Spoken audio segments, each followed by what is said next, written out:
Hello and welcome. I'm Christine Lee with Seize the Market, and welcome to today's show. We are talking about the hot topic of building a team, your first 3 hires.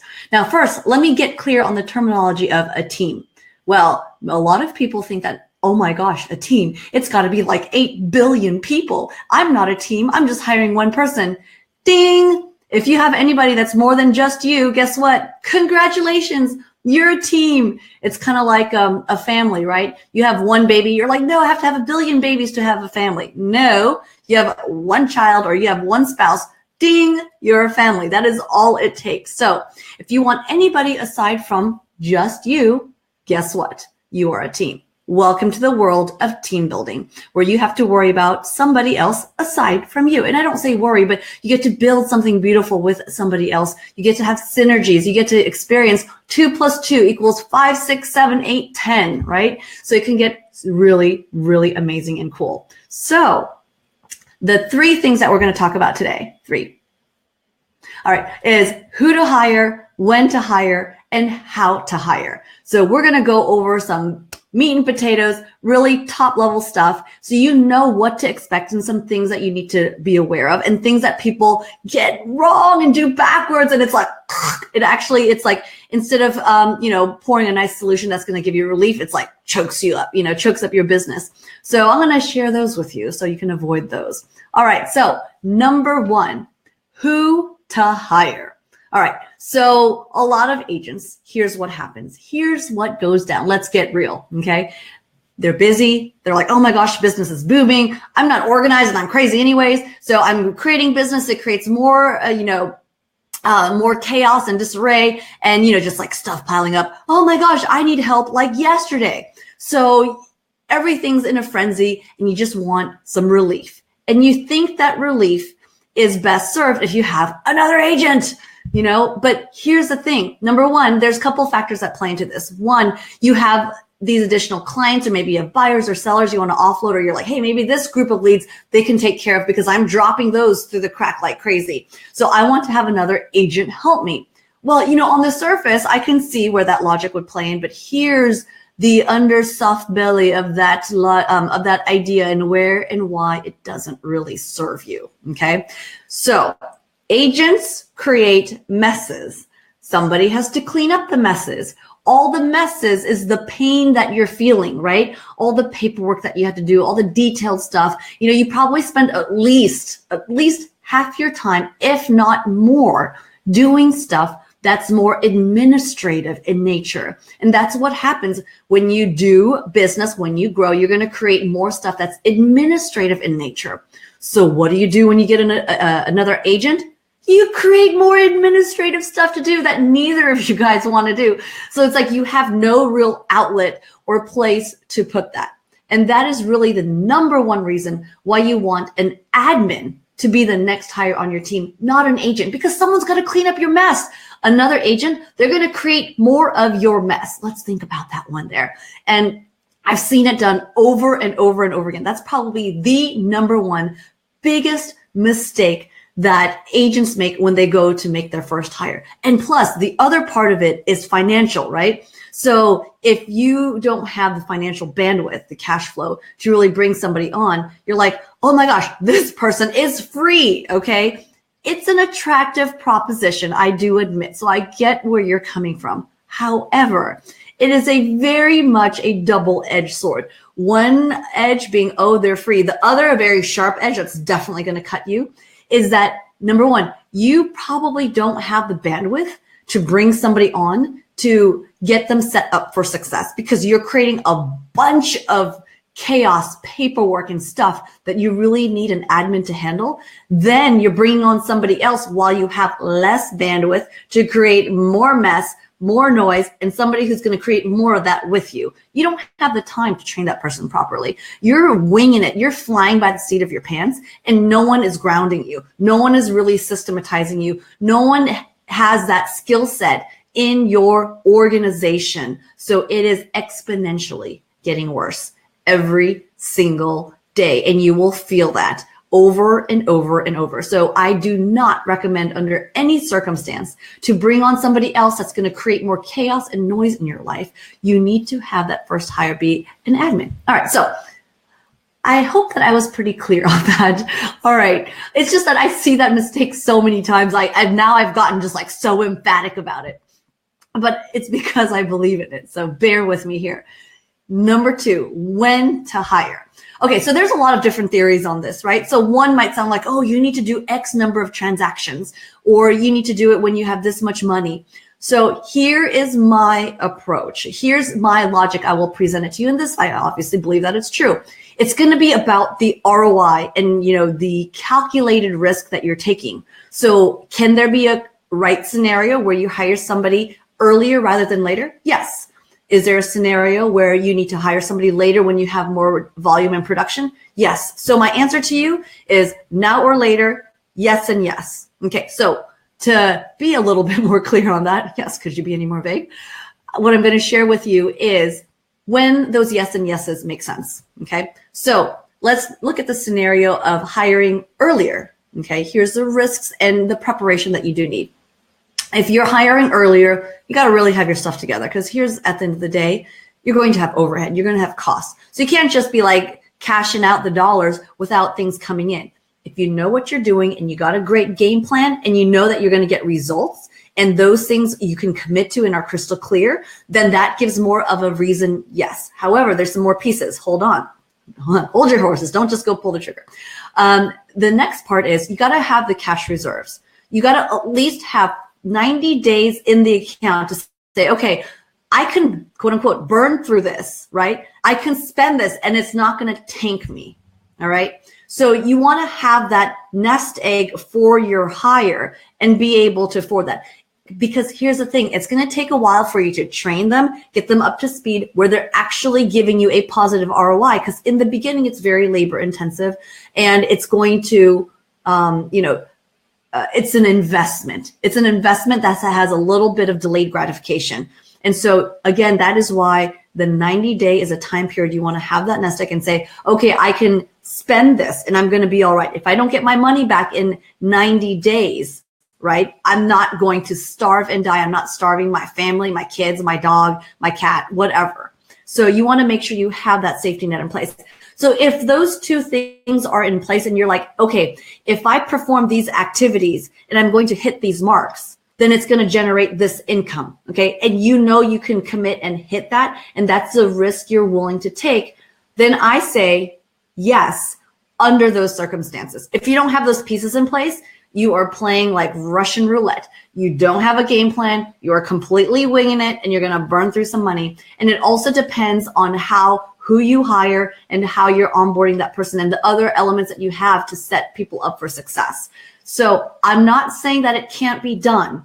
And it's going to honestly be a very, very much smaller portion of the population that's truly ready to do something that high risk. So earlier in the stage, much higher risk, much higher risk. So just be aware of that. But it is doable, but that would be the circumstance. Next, the much more common and recommended way is if you have production, right? You got either 2 to 3 deals coming in a month. You got the cash flow and it makes sense because what you want is whoever you hire, you can anticipate giving you a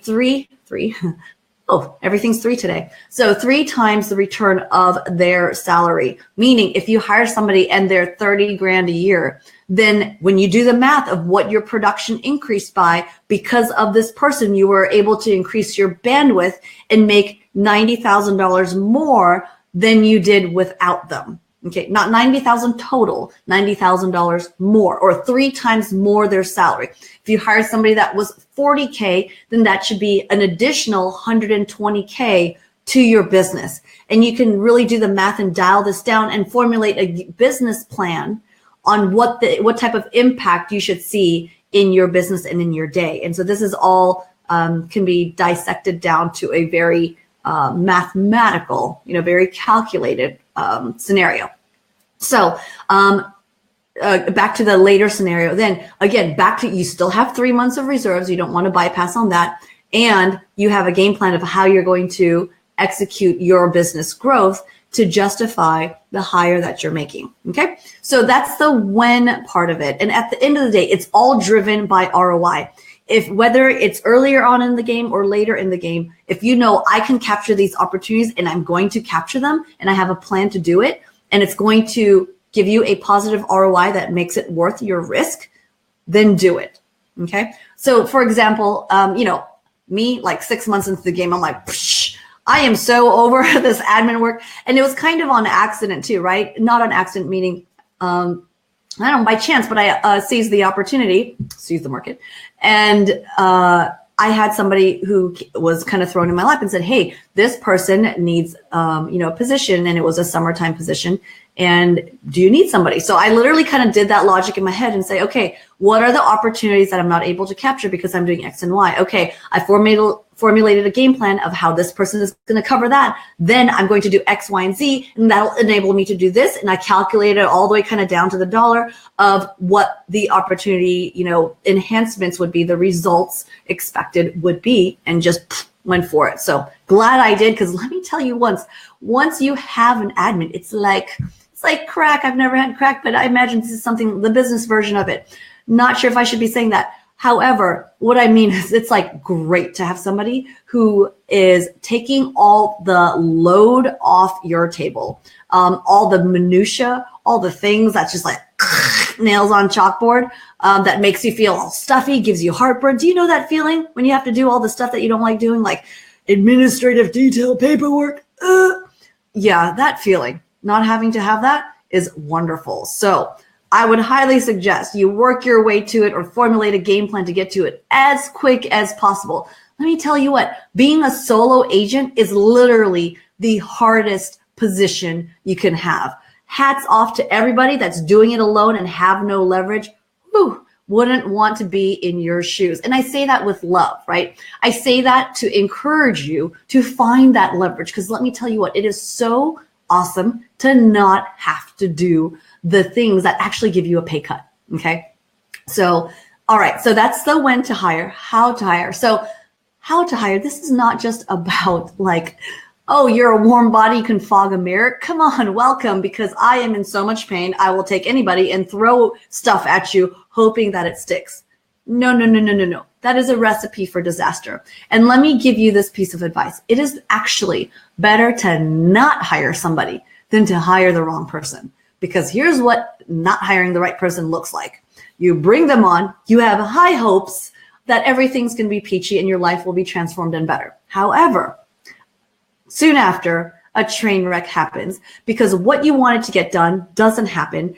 You're paying them, okay? Then you are paying them to not get things done, and then you hand it to them. It becomes a disaster. It ends up falling back into your lap, and you have to do it anyways. So not only did you have to deal with them and also the damage they cause, and then you do damage control, and then you didn't save any time. If anything, you're like hugely in the deficit when it comes to time savings. So do not hire in a half-hearted, sloppy way, because it will bite you in the butt. Now, have some people seen success with it? Sure, but it was very lucky. It was by luck, not by design.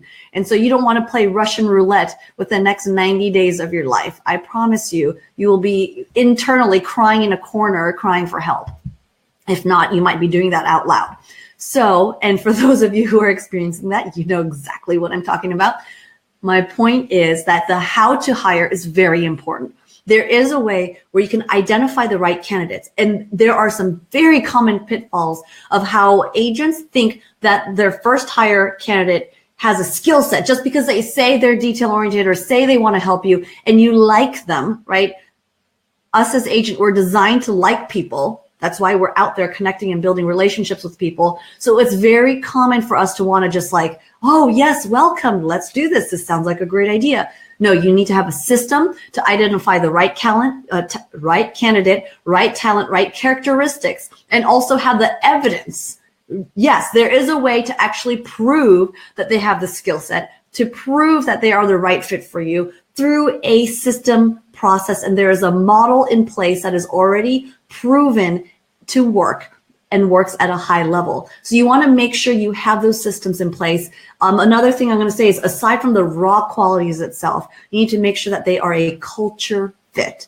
I don't care how much of a rock star they are. If they are toxic, see you later. I don't care if you can do the work of 10 people. See you later, because you will make my life miserable. You'll make everybody else on the team miserable. And I will just want to just wrap up and quit. And that is completely the opposite result of what you're trying to do with your business. So culture matters. If anything, that like overrides everything. It overrides talent. It overrides any other factor you can bring into the mix. All right. So, and then the next thing is, you definitely want to manage expectations, because there's different levels of talent. There's talent that's new, and you're going to have to train them a lot more and help them bridge the gap between the language of admin and the language of agents. And let me tell you what, it is a whole different language. I go with the, I did an episode where we talked about rainmakers, agents are from Mars, admins are from Venus, and it is literally two totally different languages. And so the more skilled you are at bridging that gap and helping the admin bridge that gap, okay? And depending on the level of talent you have, the highest level of talent will be able to bridge that a lot more than someone who's new. They're going to stay on this side of the bridge and not know how to cross, and you might have to handhold them, across, and you might have to stretch over a lot more and then teach them how to come over. Then you might have someone who's in between. They can kind of meet halfway, and you have to meet halfway. But knowing how to handle that, what that means, what that sounds like, the red flags, the green flags, you want to be cognizant of all of that. So that is the 3 points of the first 3 hires: the who to hire, when to hire, and how to hire. And so if you're looking to grow your business and leverage yourself, find some more freedom so that you can do more of what you're loving to do and less of what you don't like to do, which ultimately means you can make more while working less without working weekends. Yeah, have freedom in your business and take vacations and not worry about things falling apart, because that is the power of having leverage and a team. And leverage can come in the form of systems and people. And let me tell you, everything is about systems and everything is about people. You need both. So that is what we're known for. That's what we do, and that's how we help agents grow their business. So if you would like to find out how you can make the right first 3 hires, the right systems, process, and models that's proven to work over and over again, hey, let's chat. Go to seizethemarket.com/talk. That's seizethemarket.com/talk. And you can book a time where we can have a sit down, honest conversation and really just get raw, open, and honest, do a deep dive into what's working, what's not, and how to bridge that gap. And you're going to walk away with a step-by-step map on exactly how to make that happen. So look forward to talking to you and helping you grow your business. And until next time, see you later. Have a great day. Peace out. Bye-bye.